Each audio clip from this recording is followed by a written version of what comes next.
Having the right information for various health conditions, especially a stroke, could be the difference between you having a full recovery and not having any recovery.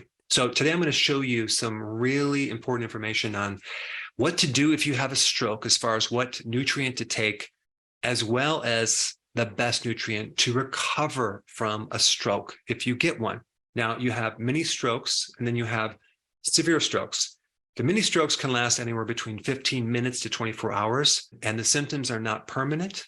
They go away. But then you have a severe stroke, which can leave permanent damage on one side of your body. And if you get a mini stroke, the odds of you getting a severe stroke are pretty high. It's like 1 in 5 within the next year. So it's definitely a big clue that you better change things really quick. And this video is going to be very important if you've ever had a mini stroke. Now, there's a very simple way to identify various indicators that you're having a stroke. And the acronym is B FAST. And B stands for balance. Let's say your balance is off, you're not coordinated. So that's B. And then E, that's for eye.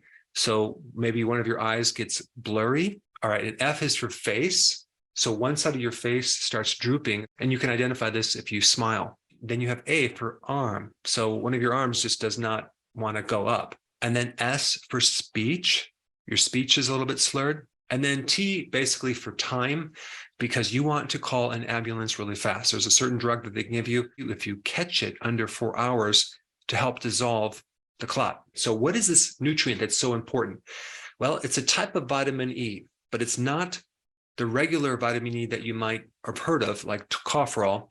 It's a different type of vitamin E called tocotrienol. And each type of vitamin E has their own subtype. So you have the alpha, the beta, the gamma, the delta for each type of vitamin E.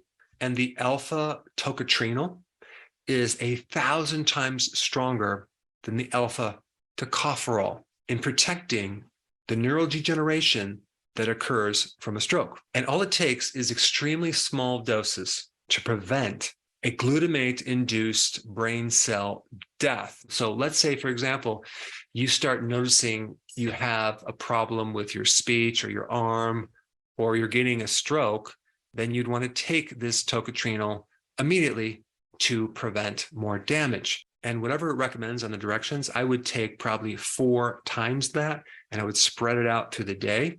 And I would not take it with tocopherols. I would only take tocotrienols in a blend that includes the alpha, the beta, the gamma, and the delta. So tocotrienols can be used to prevent a stroke, to help during the stroke, preventing damage, and in the recovery phase after you get a stroke. The tocotrienols have very special properties protecting the cell membrane of a neuron.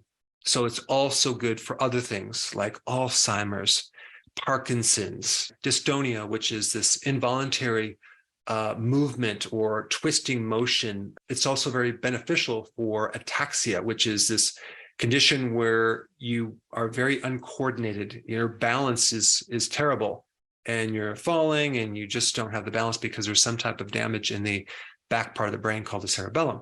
And it's also good for another condition called dysautonomia. Okay. So basically that's a dysfunction of your autonomic nervous system, the sympathetic and the parasympathetic. If there's one of these two systems that are working in overdrive or not working strong enough, vitamin E is what you should take. So one example would be, let's say you just can't sweat no matter how much exercise you do.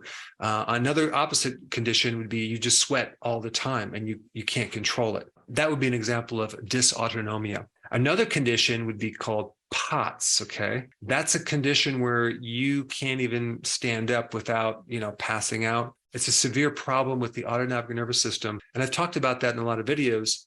B1 is very, very important, but also vitamin E in the form of tocotrienols. And one last thing that tocotrienols are really good for, it has nothing to do with the brain, it has everything to do with the heart, okay? As in like a heart attack. So you can look at tocotrienols as a natural version of nitroglycerin because it's very powerful in increasing the oxygen to the heart muscle itself. Now, vitamin E in general is necessary to allow the omega-3 fats, especially DHA, to work in the brain. So if you're deficient in vitamin E, you could be taking a lot of fish oils and DHA directly and not notice a lot of change. One of the biggest reasons why people are deficient in vitamin E is they consume too many refined grains. So refined grains are a big reason why you might be deficient in vitamin E, or it could be you're just not consuming enough foods that are high in vitamin E. Now, when we talk about tocotrienols, it's a bit difficult to get it from foods because I'll just list the foods that it's in. Annetto, which you probably never heard of. Then we have palm oil. Well, a lot of people don't consume palm oil. It's also in rice bran oil, okay, which a lot of people don't consume that. But it's also in olive oil in very small amounts. Out of all the conditions that you can get, you don't want to get a stroke. And so how do you prevent it? Do you just take an aspirin a day? Well, you should check with your doctor with that, but there's some recent information about aspirin that could be damaging, especially if you have a hemorrhage type stroke where there's a bursted blood vessel and then you take an aspirin and it causes more bleeding in your stomach and other parts of the body. I'm not telling you not to take your aspirin, but just check with your doctor and then get the full information on if you should take it or not. But there's some natural things that thin the blood, like garlic, that's one. Being on the ketogenic diet and getting the sugars out of the diet, which is one of the deeper causes for a clot or a plaquing or the formation of a plaque. Omega-3 fatty acids, okay, fish oils, very important. Cod liver oil is really good as well as getting rid of the omega-6 fatty acids, which is in a lot of restaurant foods. And it's hidden in the soy oil, in the corn oil, in the canola oil, in the safflower oil, the sunflower oil. And they can create inflammation in the arteries and potentially cause a problem with the stroke down the road. And regular exercise to keep the blood flow and to actually decrease your risk of stroke. But if you ever experience any symptoms of a stroke or you know someone that had a stroke, get them on the tocotrienol version of vitamin E.